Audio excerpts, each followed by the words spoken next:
Thank you very much. Now comes the time that we all look forward to. I get to turn this program over to our program chair, Ken Miller.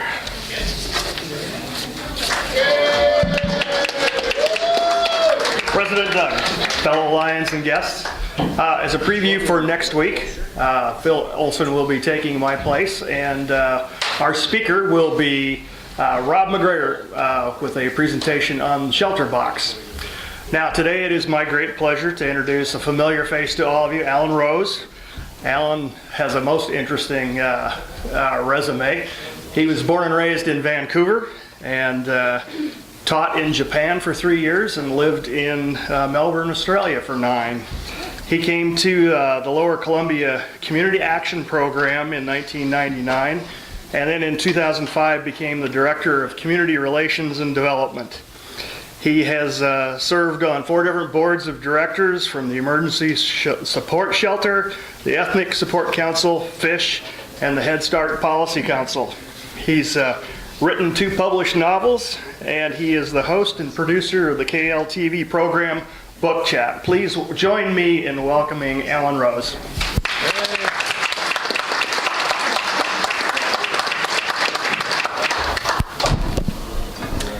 Thank you, Ken. President Doug and members of the Lions, thank you for this opportunity to be with you today. There are so many friendly faces here that I recognize, and also Ken Botero's face too.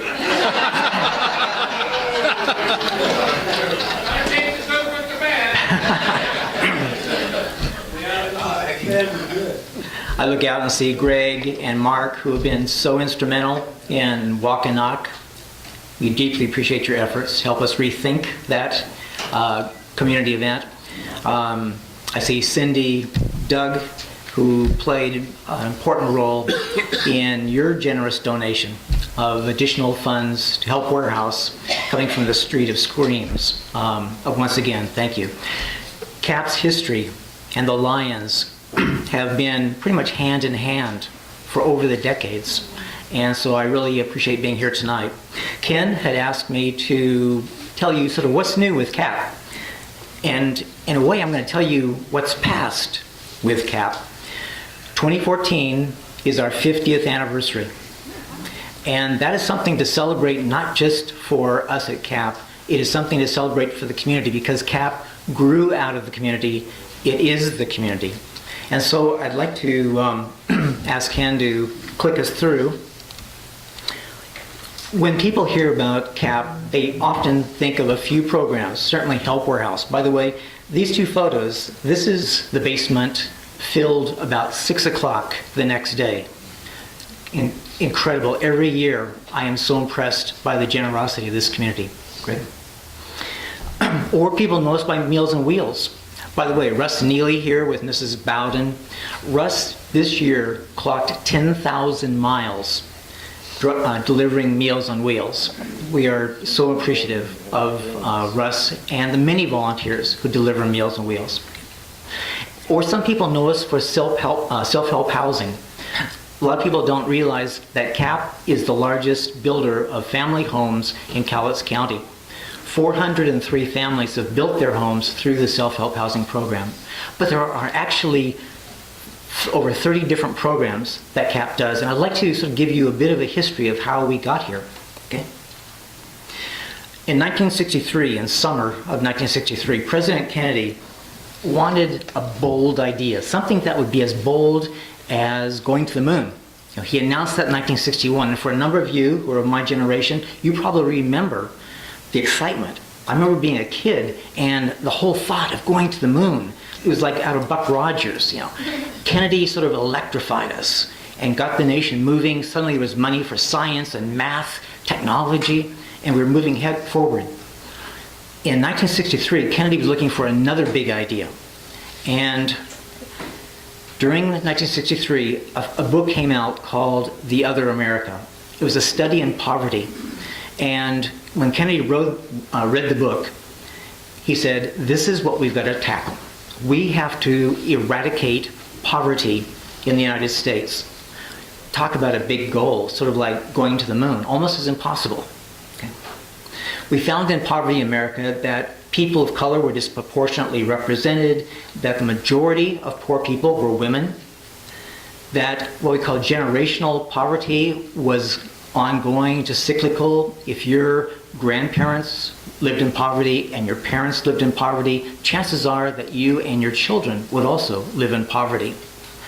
Actually, and the last one there was that there's a sense of shame about poverty in our country because of our strong work ethic, because of the Protestant work ethic that we've got. In much of the rest of the world, if you're poor, it means you don't have resources. In America, it tends to mean you're a failure. You did something wrong. And even when we've gone through the great recession of recent, and we've had people in the middle class lose their jobs, lose their mortgages, lose their bank resources, they too can feel, even though they were employed, for the 50 years before that, that they are failures. Well, after Dallas in 1963, President Johnson took up Kennedy's challenge. And in March of 1964, President Johnson went before Congress and he said, we are going to declare a war on poverty. You've heard that probably many times. This was a huge program. The only thing closest to it was Roosevelt's New Deal legislation. In the War on Poverty legislation, there was Job Corps, Head Start, legal services, Upward Bound, comprehensive health services, emergency food medical planning, alcohol counseling and recovery, drug rehabilitation, and something very different and new called Community Action Programs, or CAPS. Basic to CAPS was that they were to be community-based, they were to be neighbors helping neighbors, they were to be locally owned and operated, meaning each community had its own CAP. And finally, it needed to see a return on investment. Now this was different for the federal government. Rather than having one size fits all that you plunk down on any community, it said no, every community knows its own problems better than anybody else. And each community can find its own solutions. And so in 1964, we had a number of local leaders here, among them Omai Cummings, Audrey Woods, others that you probably know that I wasn't here, I didn't know. And they got together and formed the Lower Columbia Community Action Program. Okay. At current, we have 30 different CAPs in the state of Washington and over 1,100 different CAPs throughout the United States. And every CAP in its community, most of them are by county, decides, what are our concerns, what are our problems, and how will we find answers to it. Okay. One thing that's very important to all CAPs, it was built in the legislation, is that because they wanted to keep CAPs local control, 1/3 of our board of directors needs to be, come from the disadvantaged populations, those people who are receiving the services, those people who are in need of the services. 1/3 of the board comes from the business community, must be representing the business community. And our current president is Dave Green, who's the manager of Columbia Bank. 1/3 of the board needs to be made up of local and state leaders. And Ken sat on the board of CAP recently. Some of you are familiar with Abraham Maslow and his hierarchy of needs. Maslow was a humanist psychologist, and he said basically that we have to attend to the most basic needs, the physiological needs, before we can work our way up to love and belonging, self-esteem, self-actualization, all those things. If your child is going to school and you know she's hungry, that's going to be a major priority for you, more than her college education or something like that, saving for that. So Maslow was saying first you attend to people's basic needs. Okay? And so the services at CAP are divided into two types, what we call community support or safety net services, and what we call financial independence or self-help programs. Okay? Under community support services, many of them Help Warehouse, we do energy assistance, housing rehab and weatherization. Recently, homelessness prevention. Out of the 2008 recession, we have what we call the new homeless. Again, people who formerly were middle class, just like you and me, And because of the situation, the economic situation, they lost their house, their mortgages, suddenly they didn't have a home. We have housing programs, then transportation services. Okay? We also have a number of senior services. You know about Meals on Wheels, senior community lunches, and so forth. Okay?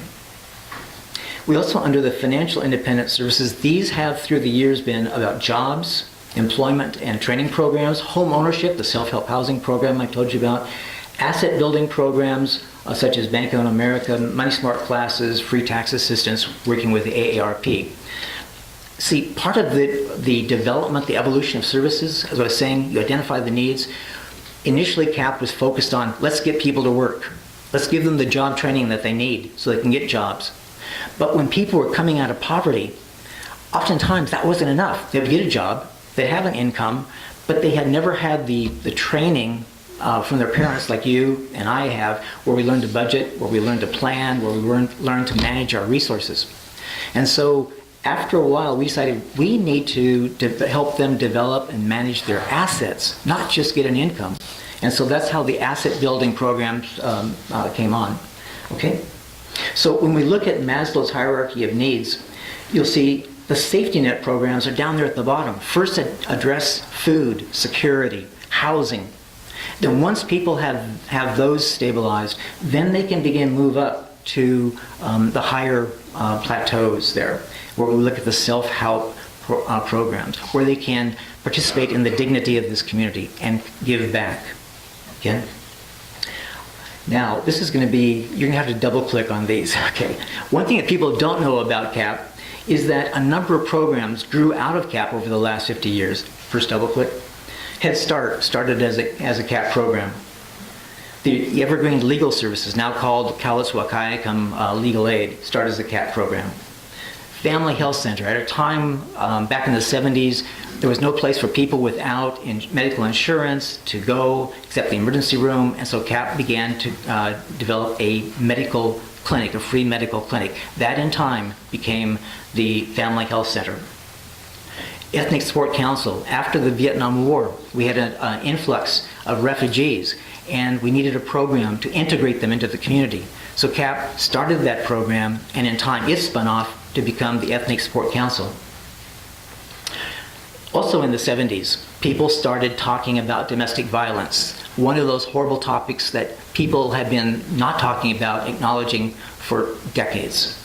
And when people began to discuss about domestic violence, and that is here, right here in our community, CAP formed a committee to begin looking at it. What do we do? How do we help women, children in these situations? And in time, that spun off to become the Emergency Support Shelter.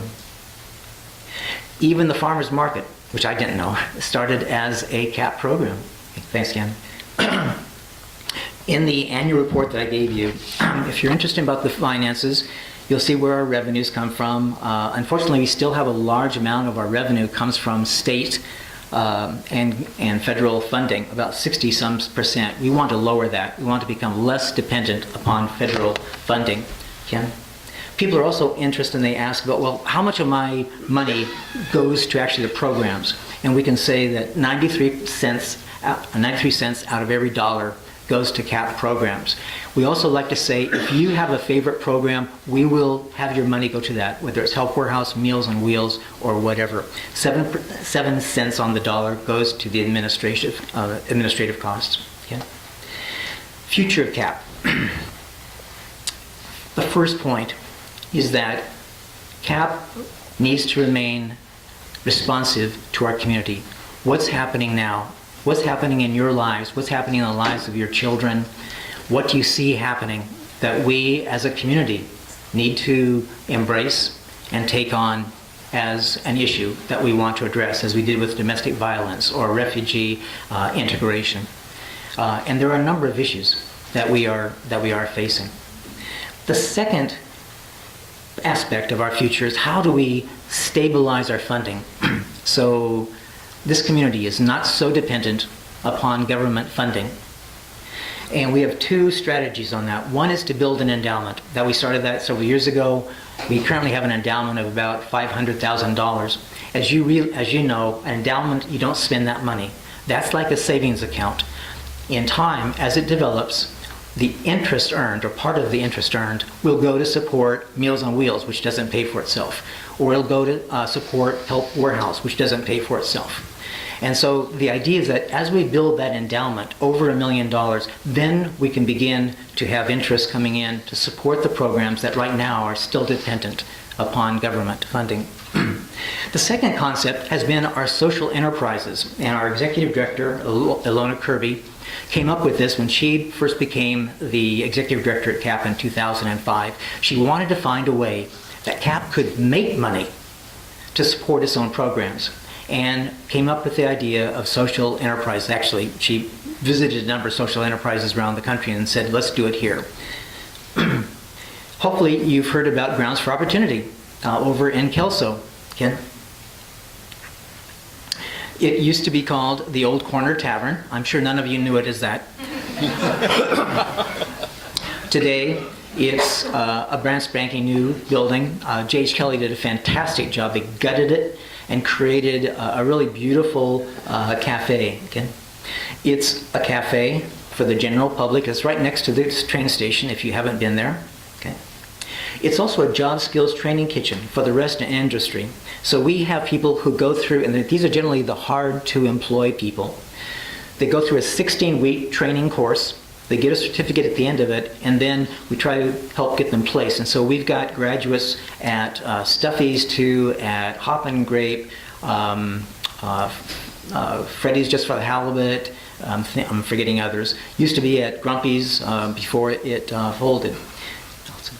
But also, the third thing it's CAP's Central Kitchen, where we create each day the Meals on Wheels and the senior community lunches. It's a wonderful concept where it's the cafe, it's a job skills training, and it's the kitchen that prepares our Meals on Wheels. So it's a very efficient way of getting a lot done. We're very pleased with it. Captured Treasures is the other social enterprise down on Commerce, 1262. Okay, Ken? It is a boutique, high-end used clothing store. High-end, that means they've got brand names that I don't really know, but you probably would. Also, they also have a job skills training center for the local retail industry, just like Grounds for Opportunity. And by the way, I want to say here, Ashley and our other staff, they are fashion consultants. Yeah. Yeah, right. So, this is another way of, we hope, to raise funds to support CAP programs ourselves. I wanted to end with a statement going back to President Johnson. He said in his address to Congress, "What does this poverty mean to those who must endure it? It means a daily struggle to secure the necessities for even a meager existence. It means that the abundance, the comforts, the opportunities they see all around them are beyond their grasp. Worst of all, it means hopelessness for the young." Ken? And this is really what it's all about. This is Riley and his father who live in the Highlands. Our focus on working with the Highlands Neighborhood Association is Riley. We don't, at times we can't be sure that we will make a major difference in the life of the parents. But we are doing this because we want to make a difference in the life of the children, like Riley, so that they can break out of that cycle of poverty and that their lives will be better. Because as their lives are better, our life as a community is better. Thank you very much.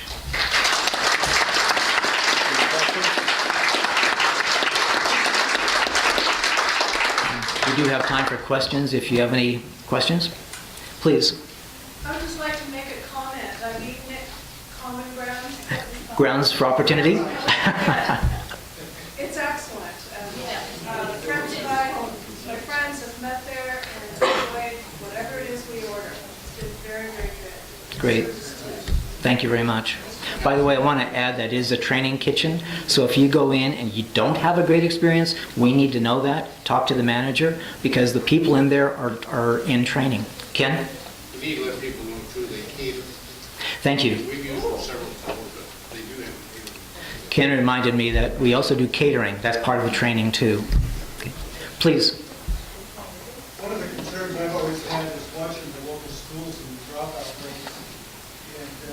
then seeing how much money has to be spent subsequently, let's say at LCC or your programs, to get people training with education. Are you working at all with the local school districts in that capacity to prevent that or to help out? I don't know, I don't hear about it. Yeah, I'm not directly working with the schools in that way. We have worked with LCC on a GED program.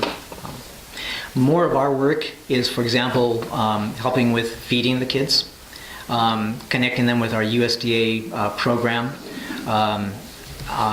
So it's not so much the teaching, which is another comment I'd make about this community. As Ken noted, I've lived in different communities on different continents, and I'm so impressed and have continued to be impressed by this community, one, by its generosity, but also because this community works so well together. And so we don't do drug and alcohol treatment, but we work very closely with the Drug and Alcohol Prevention Center. You know, we no longer do domestic violence counseling or providing shelter, but we work very, very close with the emergency support shelter. And that's typical of this community. And I think it's one of our greatest strengths, is that rather than competing with each other, I found this community cooperates far more than I've found anywhere else. Any other questions? Doug, thank you. Alan, it's a pleasure. Thank you. I'd like to give you this as a token of our appreciation for you coming. Thank you. And also, we've known each other for a long time, and as past president of the Longview Downtowners, we had a chance to work together on many projects. And I think you would be an excellent addition to our club. And so I'm going to officially give you an application to fill out, and I'm going to solicit that you do that. Thank you very, very much. Thank you.